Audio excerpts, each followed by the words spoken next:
Hi there, I'm the Reverend Danny Crosby, a Unitarian minister serving congregations in Altrincham and in Urmston in the northwest of England. And I offer this devotion as a balm for the heart, for the mind, for the spirit, and for the soul. And it's titled A Never Ending Story, beginning, middle, and end. Anyway, see where we go. See where this tale leads. Forest Church claimed that religion is our human response to being alive and having to die. We human beings are, are meaning makers. One way we try to make sense of it all to find meaning is through story. And religion at its best is about telling stories, I think. Our personal stories, and our stories about how we are as a people. We all tell them. We all have them. Our lives are made up of all kinds of stories that tell us who we are. We connect with one another through the telling of these stories. We all have our stories and we all love to hear stories. And stories come in a variety of form. Poetry actually is a kind of story, actually. A good poet will see something and tell us a story through the art of poetry. Here is a wonderful example on this very subject by the magnificent Billy Collins. A poem on the art of storytelling through poetry. And it's titled Aristotle. So here is Aristotle by Billy Collins. This is the beginning. Almost anything can happen. This is where you find the creation of light. A fish wriggling onto land. The first word of paradise lost on an empty page. Think of an egg. The letter A, a woman ironing on a bare stage as the heavy curtain rises. This is the very beginning. The first person narrator introduces himself, tells us about his lineage. The mezzo-soprano stands in the wings. Here the climbers are studying a map or pulling on their long woolen socks. This is early on, years before the ark dawn. The profile of an animal being smeared on the wall of a cave. And you have not yet learned to crawl. This is the opening, the gambit, a pawn moving forward an inch. This is your first night with her. This is your first night without her. This is the first part where the wheels begin to turn, where the elevator begins its ascent, before the doors lurch apart. This is the middle. Things have had time to get complicated, messy really. Nothing is simple anymore. Cities have sprouted up along the rivers, teeming with people at cross purposes, a million schemes, a million wild looks. Disappointment unshoulders his knapsack here and pitches his ragged tent. This is the sticky part, where the plot congeals, where the action suddenly reverses or swerves off in an outrageous direction. Here the narrator devotes a long paragraph to why Miriam does not want Edward's child. Someone hides a letter under a pillow. Here the aria rises to a pitch, a song of betrayal salted with revenge. And the climbing party is stuck on a ledge halfway up the mountain. This is the bridge, the painful modulation. This is the thick of things. So much is crowded into the middle. The guitars of Spain, piles of ripe avocados, Russian uniforms, noisy parties, lakeside kisses, arguments heard through a wall. Too much to name, too much to think about. And this is the end. The car running out of road. The river losing its name in an ocean.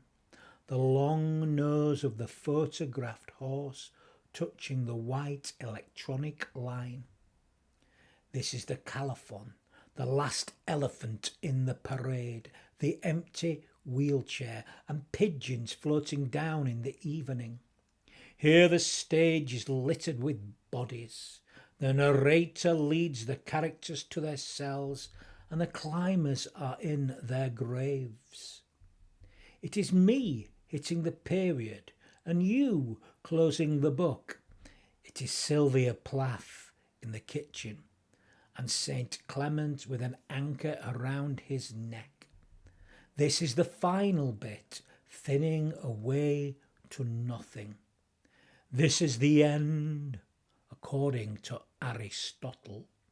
What we have all been waiting for, what everything comes down to, the destination we cannot help imagining, a streak of light in the sky, a hat on a peg, and outside the cabin, falling leaves.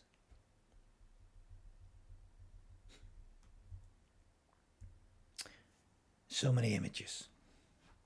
The beginning, the middle and the end.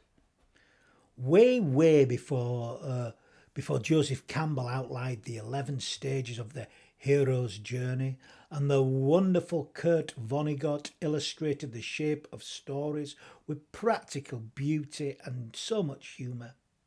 Way before all that, it was Aristotle who formulated the notion that a story must have a beginning, a middle and an end. Now, of course, we clever people who live today would say, well, obviously a story has to have a beginning, a middle and end. That said, whatever goes without saying had to be said by someone in the first place. There had to be a beginning, and then it had to be repeated over and over again till the end, if one comes. Any good story has to be repeated, doesn't it? You see, the best stories are not heard just the once. The best stories are repeated again and again and again and again. They are never ever ending. Never ending story. We need stories. Phil Kersener believed that stories save our souls.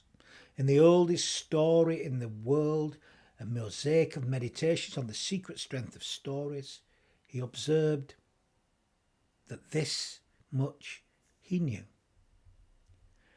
Every day we have at least one gut check moment. Every day we are asked, do you want to hear a story?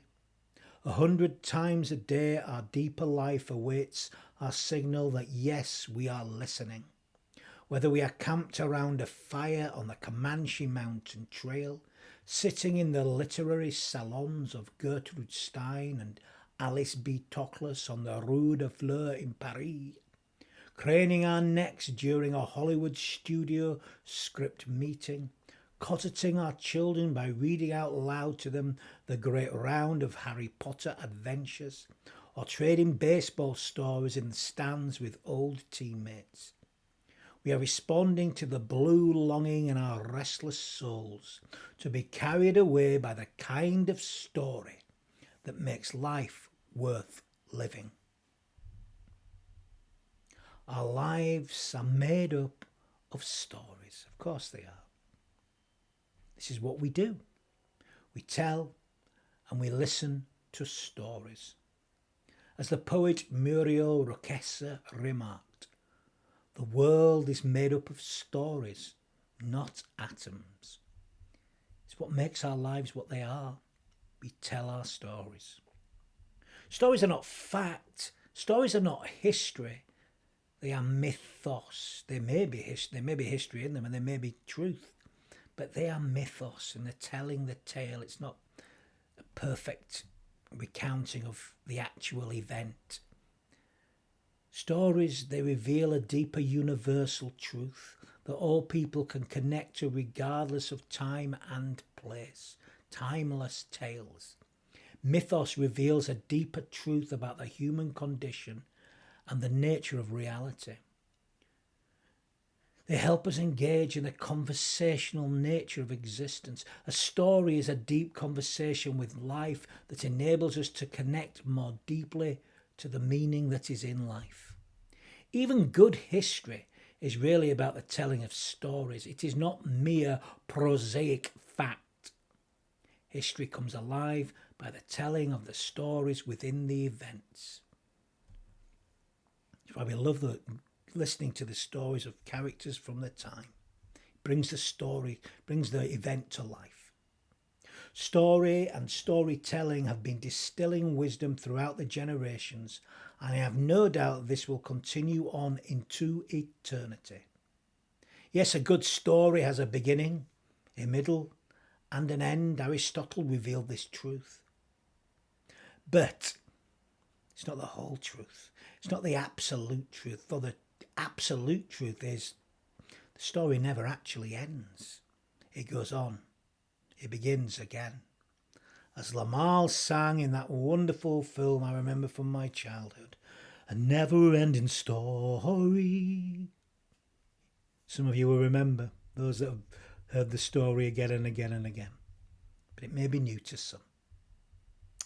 So I'm going to share with you actually something called a never-ending story, really. It comes from Bill Darlison's wonderful collection of stories from all over the world. Concentration and Compassion. More stories from the world's spiritual traditions by my friend, my wonderful friend and retired colleague, the Reverend Bill Darlison, who could really tell a story, actually. He could tell one of these old stories and you could listen to him tell his own stories again and again and again. It's the art of our work, really. So this is the endless story. In the Far East, there was a great king called Caliphar, who had no work to do. Every day and all day long, he sat on soft cushions and listened to stories. And no matter what the story was about, he never grew tired of hearing it, even though it was very long. In fact, he used to say, "There is only one fault," I'll do my king, "there is only one fault that I find with your story. It is too short." All the storytellers in the world were invited to his palace, and some of them told tales that were very, very long indeed, longer than my sermons, actually. But the king was always sad when a story was ended. At last, he sent word into every city and town and country place, offering a prize to anyone who should tell him an endless tale. He said, "To the man that will tell me a story that shall last forever, I will give Zaidi, my fairest daughter, for his wife, and I will make him my heir, and he shall be king after me." But this was not all. He added a very hard condition. "If any man shall try to tell such a story and then fail, he shall have his head cut off." Now Zaidi was very pretty, and there were many young men in that country who were willing to do anything to win her. But none of them wanted to lose their heads, and so only a few tried for the prize. One young man invented a story that lasted 3 months, but at the end of that time he could think of nothing more. His fate was a warning to others, and it was a long time before another storyteller was so rash as to try the king's patience. But one day a stranger from the south came into the palace. "Great king," he said, Is it true that you offer a prize to the man who can tell a story that has no end?" "It is true," said the king. "And shall this man have your fairest daughter for his wife? And shall he be your heir?" "Yes, if he succeeds," said the king. "But if he fails, he shall lose his head." "Very well then," said the stranger. "I have a pleasant story about locusts, which I would like to relate." "Tell it," said the king. "I will listen to you." So the storyteller began his tale. "Once upon a time, a certain king seized upon all the corn in his country and stored it away in a strong granary. But a storm of locusts came over the land and saw where the grain had been put. After searching for many days, they found on the east side of the granary a crevice that was large enough for one locust to pass through at a time. So one locust went in and carried away a grain of corn. Then another locust went in and carried away a grain of corn. Then another locust went in and carried away a grain of corn. Day after day, week after week, the man kept on saying. Then another locust went in and carried away a grain of corn. Then another locust went in and carried away a grain of corn. A month passed. A year passed. At the end of the 2 years, the king said, "How much longer will the locust be going in and carrying away coin?" "O king," said the storyteller, "they have as yet cleared only one small corner, and there are millions more grains of corn in the granary." "Stop, stop!" cried the king. "You will drive me mad," he said. "I can listen to it no longer. Take my daughter, be my heir, rule my kingdom, but do not let me hear another word about those horrible locusts." And so the strange storyteller married Princess Zadie, and he lived happily ever after in the land for many, many years. But his father-in-law, the king, had had enough of the endless stories. Never-ending story.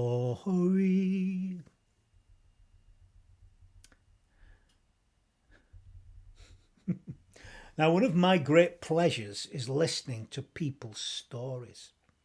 You may, if you watched the last devotion, you will remember perhaps I mentioned that I'd listened to a 105-year-old man tell his story. It was a beautiful experience as he spoke so eloquently for 45 minutes about his 70 years of recovery. He talked about many trials and tribulations, as well as loves and joys he'd experienced in such a long, long life. He spoke mainly of love and forgiveness. There was not a hint of regret. There was not a hint of pity, self-pity in his voice. He shone like a light, and he had the most amazing skin. I'm convinced if you could manufacture what he had, every beauty company in the world would be looking for, and they'd make a fortune if they could put it in a tub and sell it, I'm sure. But you can't, can you, this stuff? And you know what? What I really got from the man as I sat there with tears rolling down my face, the real feeling I got was of a man still looking forward to whatever story he still had to live. His story will one day end, but not just yet. And I kind of think it will go on and on. Well, it's going on now as I'm telling it, isn't it? What a wonderful, wonderful tale. I was invited to share my story actually the other day. And after I'd shared it to some younger people, a young man approached me and said he'd heard my story before, even though we'd never met, which made me stop and pause and listen. He said that as he was listening to me, he said he'd heard it came to him that some of the details of what I shared, he'd heard them before. And it seems that 3 years earlier, a friend, a mutual friend, I guess, a person also in recovery, had been talking with him, and he'd shared a distinctive element of my story with him to help him illustrate something. And it had stayed with him. And eventually it had prompted him to act and appear 2 weeks ago. And we and he came together that day. We'd never met. And he listened to me tell my story. And he knew he'd heard it before. It touched something deep, deep inside. And I could have wept. But instead, I simply smiled. Now, some of the great stories are stories like the old gentleman Robbie, the 105-year-old man, talked about, stories of love and forgiveness. And here is a classic parable, actually, from the New Testament on love and forgiveness. It's taken from Luke's Gospel, chapter 15, verses 11 to 32. It's the parable of the prodigal and his brother.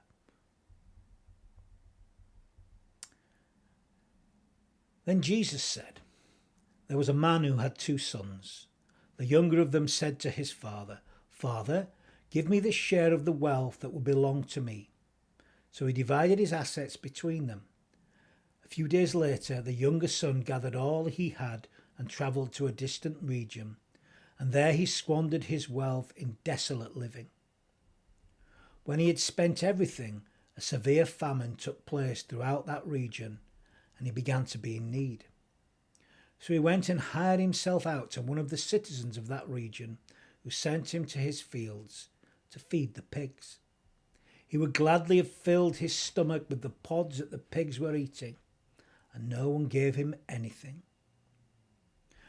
But when he came to his senses, he said, 'How many of my father's hired hands have bread and enough to spare, but here I am dying of hunger. I will get up and go to my father, and I will say to him, Father, I have sinned against heaven and before you. I am no longer worthy to be called your son. Treat me like one of your hired hands.' So he set off and went to his father. But while he was still far off, his father saw him and was filled with compassion. He ran and put his arms around him, and he kissed him. He kissed him. Then the son said to him, 'Father, I have sinned against heaven and before you. I am no longer worthy to be called your son.' But the father said to his slaves, 'Quickly, bring out a robe, the best one, and put it on him. Put a ring on his finger and sandals on his feet. And get the fatted calf and kill it. Let us eat and celebrate. For this son of mine was dead and is alive again. He was lost and is found.' And they began to celebrate. Now his eldest son was in the field, and he came and approached the house and heard music and dancing. He called one of the slaves and asked what was going on. He replied, 'Your brother has come, and your father has killed the fatted calf because he has got him back safe and sound.' Then he became angry and refused to go in. His father came out and began to plead with him. But he answered his father, 'Listen, for all these years I have been working like a slave for you, and I have never disobeyed your command. Yet you have never given me even a young goat so that I might celebrate with my friends.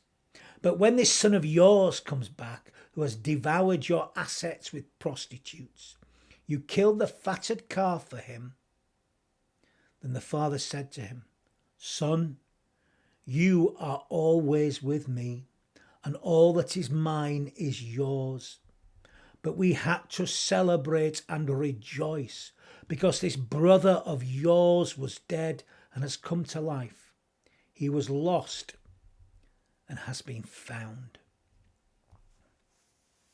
It's one of the great stories that Jesus told, isn't it? And I love the way that that they kind of relate, they try to relate one another. He talks about this son of yours, and the father talks, this brother of yours, this that we're part of the same family and come back together.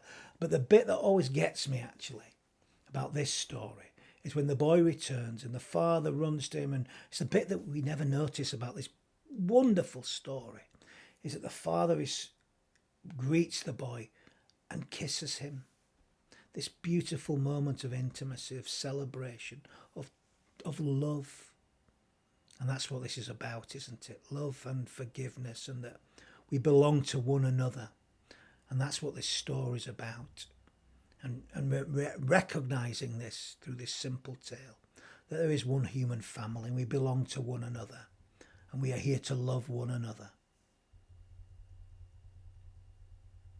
The great sages like Jesus and the Buddha excelled in storytelling. They knew how to relate to and reach people, that a story could open them up, that it would put flesh on the word. Shaman and elders of other traditions shared this wisdom as they told their tales around campfires and gatherings. They drew their listeners to deeper visions of life with imagery and with symbolism. You see, the storyteller has always been with us. The storyteller is with us today. I noticed outside Altrincham Town Hall there's a storytelling festival next month. How wonderful. Today everyone's a storyteller. On social media, it says we have our stories that we share, don't we? They're designed for us to share our story. Like all classic tales from the whole of humanity, these stories are an interesting mix of what's good and what's bad, the negative, the positive, the light and the dark. We tell our tales, and they unite us and they bring us together in love. Or sometimes they tear us apart in hatred, sadly. How we use the stories we tell matter, including the ones we tell about ourselves. You see, the old stories, these classic tales, were not just about entertainment either. They were trying to teach something about the nature of humanity, the nature of life itself. They had a kind of they were moral stories, actually. They had an ethical meaning. They were trying to tell us something. And some would say that today this narrative has all but disappeared. That there isn't this narrative, that this common theme that we're trying to share. Postmodernism would claim today that there isn't this narrative, that it's gone. And it should go, actually. That's what they say. The French philosopher Jean-Francois Lyotard defined postmodernism actually as the death of the meta-narrative. He claimed that we no longer have nor need the big stories. Those stories that tell us who we are, where we come from, and what we are called to do. He says that we don't need them, he said. I'm not sure about that. I'm not convinced personally by this argument at all. For there are universal qualities in these tales. Whether it's one I hear from friends and family, them sharing their personal stories, or like that 105-year-old man, or the stories I see on the big screen, or the ones, if I read an ancient text, some religious tome, there's a universal quality to. I don't think this idea that the narrative has gone. I'm not convinced about that. The stories may be told in different ways, but the stories still connect us with one another through time and through space. These stories never end, but they do more than connect us. Actually, the stories heal us. The stories renew us. The stories spur us on to greater things. Regardless of when they were first told and by who they were told, these stories are endless, and they have the capacity today to tell us who we are, where we've come from, and what we're called to do. Maybe called to. The stories are never ending. They go on, and they have those patterns too. I'm going to share you a story from one of my favourite characters. Somebody I love to tell, an everyman. Someone I can relate to, actually. So, one afternoon, Nasruddin and his friend were sitting in a cafe drinking tea and talking about life and talking about love. I was doing it earlier today with friends, actually. But Nasruddin's friend asked him, "How come you never married?" "Well," said Nasruddin, "well, to tell you the truth, I spent my youth looking for the perfect woman. In Cairo I met a beautiful and intelligent woman, but she was unkind. Then in Baghdad I met a woman who was a wonderful and generous soul, but we had no common interests. One woman after another would seem just right, but there would always be something missing. Then one day I met her, beautiful, intelligent, generous and kind. We had very much in common. In fact, she was perfect." "So what happened?" Nasruddin's friend asked him. Why on earth did you not marry her, Nasruddin?"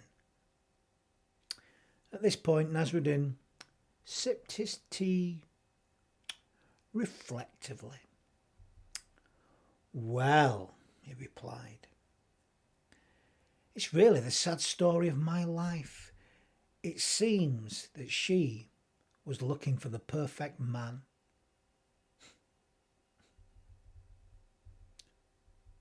Story of so many lives. I love Nasruddin, the holy fool, and you'll find characters like Nasruddin in every culture, really. The holy fools. Through humour they reveal deep truths that are often too easily hidden.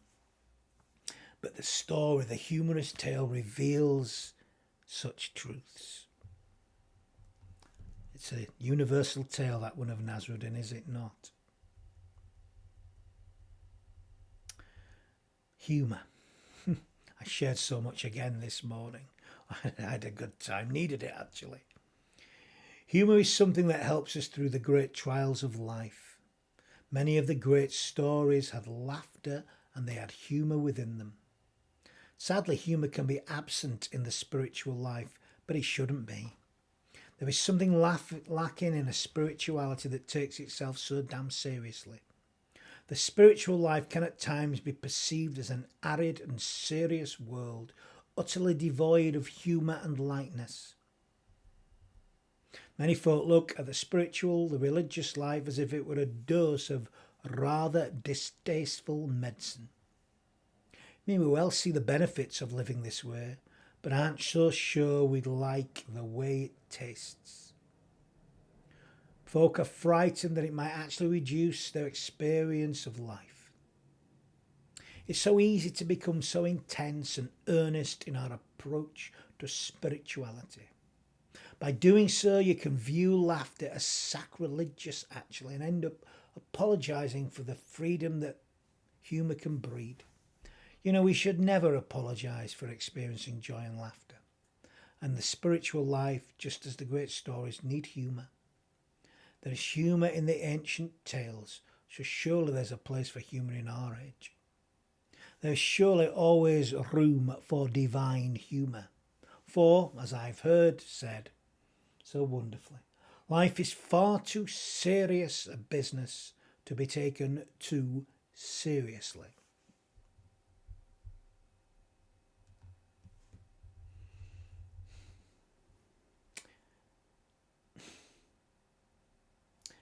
So we're coming to an end of this. It's been a never-ending devotion. It might be the longest one I've done, I don't know. But as we come towards the end of this little adventure, this adventure in story, I wonder what your story is. What is the story that speaks to you? What is the story that speaks of you? Reply if you like on this YouTube if you wish. It'd be great to hear your story. Where do you find yourself through story? What gives you the permission to just simply be you? It had to be you. What's your favourite story? What's the story that really speaks to you about your life? Here's another favourite of mine. It came from a wonderful book that was given to me by sadly deceased organist Margaret Williams here at Dunham Road. She said one of those books that she got where you got a free extra book, and she got the book, and the book didn't really speak to her, but she thought she'd give it to me. It was a lovely way of giving a gift to someone. I love the way that there's humour in that too. But actually it did speak to me, particularly this little story from it. It's from a book called Have a Little Faith by Mitch Albom. A story about his relationship with his rabbi and a character who had started, an ex-drug addict criminal who had started a community church in the city he lived in. It's a story about the relationship between the three men, actually. Well, or Mitch's relationship with the two very different religious leaders. But this comes from a sermon by the rabbi, and the old rabbi. Here it goes. A man seeks employment on a farm. He hands his letter of recommendation to his new employer. The letter simply reads, "He sleeps in a storm." Now the owner is desperate for help, so he hires the man. Several weeks passed, and suddenly, in the middle of the night, a powerful storm rips through the valley. Awakened by the swirling rain and howling wind, the owner leaps out of bed. He calls out for his new hired hand, but the man is sleeping soundly. So he dashes off to the barn. He sees to his amazement that the animals are secure with plenty of feed. He runs out to the field. He sees that the bales of wheat have been bound and are wrapped in tarpaulins. He races to the silo. The doors are latched and the grain is dry. And then he understands. He sleeps in a storm. The rabbi concludes. My friends, if we tend to the things that are important in life, if we are right with those we love and behave in line with our beliefs, our lives will not be cursed by the aching throb of unfulfilled business. Our words will always be sincere. Our embraces will be tight. We will never wallow in the agony of I could have, I should have. We can sleep in a storm, and when it's time, our goodbyes will be complete. You see the beginning, the middle, of the end of that story? Although it's a never-ending one, for the story goes on. Just because our life ends, it's not the end of the story. No, by no means is it the end. The story goes on. We may not tell it, but the story goes on.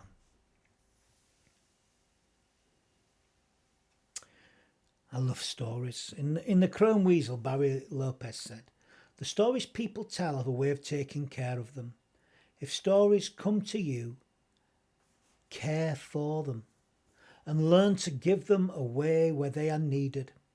Sometimes a person needs a story more than food to stay alive.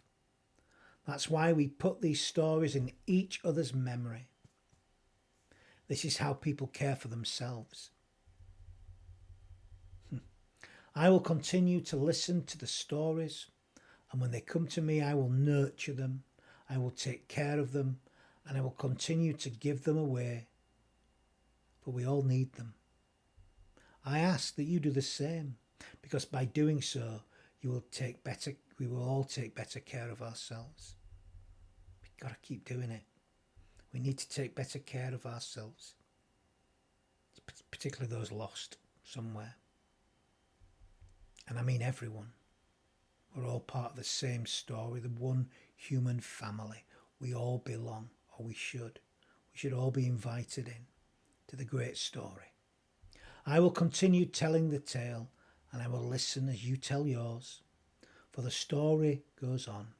For the story is never ending. never-ending story. So I'm going to leave you with a question, something to ponder perhaps. What is your story? What is the story that speaks to you? What is the story that speaks of you? It must go on and on and on. Never-ending story. But this must come to an end. It's at a beginning and a middle, and this is now the very end. All praise to Aristotle. So I'm going to end with some final words of blessing, as I always end these things, because we need to bless more. We can all bless, and we bless by giving ourselves wholeheartedly to life. Blessed is the Path by Eric Williams. Blessed is the path on which you travel. Blessed is the body that carries you upon it. Blessed is your heart that has heard the call. Blessed is your mind that discerns the way. Blessed is the gift that you will receive by going. Truly blessed is the gift that you will become on the journey. May you go forth in peace. And may we bless all of life by our very human being. May we tell our stories. May we listen to one another's. May we be blessed by our being, and may we do so in all that we feel, in all that we think, in all that we say, and all that we do. Amen.